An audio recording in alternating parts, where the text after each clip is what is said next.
Hello guys, இன்றைக்கி ஒரு புது வீடியோ. இதுதான் எங்கள் வயல், பார்த்துக்கோங்க. இயற்கை விவசாய அடிப்படையில் திருத்திய நெல் சாகுபடி முறையில் நாங்கள் ஆத்தூர் கிச்சடி சம்பா நட்டுருக்கோம். பாருங்கள், இதை நாங்கள் வைக்கும்போதே ஒன்று ரெண்டு பேர் தான் வச்சோம். ஆனால் பாருங்கள் இப்போ எப்படி வளர்ந்துருக்குன்னு. இந்த எங்கள் அப்பா ஓட்டிகிட்டு வர்றது இது பேர் தான் கோனார் வீடர். நல்லா பாருங்கள். இதை என்ன பண்ணோன்னா களப்பறிக்கவும் அந்த சைடில் இருக்க அந்த பயிர் சைடில் இருக்கிற வேரை வெட்டி விட்டு புதிய வேரை வளர வைக்கிறது. புதிய வேரை வளர வைக்கும்போது இந்த குத்து கட்டும். இந்த குத்துனா இதுதான் கைஸ், இது இருக்குல்ல, இதான் குத்து நிறைய கட்டும். இங்கே பார்த்துக்கோங்க, இதுதான் அந்த கோனார் வீடர். முன்னாடி இருக்கிறது அதை சமப்படுத்துறதுக்கு, பின்னாடி இருக்கிற அந்த ரெண்டு இதுதான் வேரை கட் பண்ணும். ரொட்டேட்டர் வச்சு ஓட்டுற மாதிரி வேரை கட் பண்ணும்.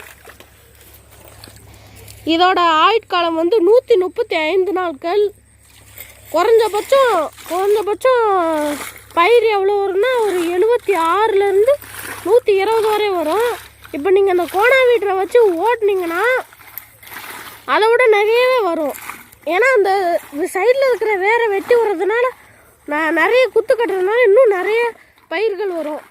அவ்வளோதான் கைஸ், இன்னைக்கு வீடியோ முடிஞ்சிச்சு. பாய்.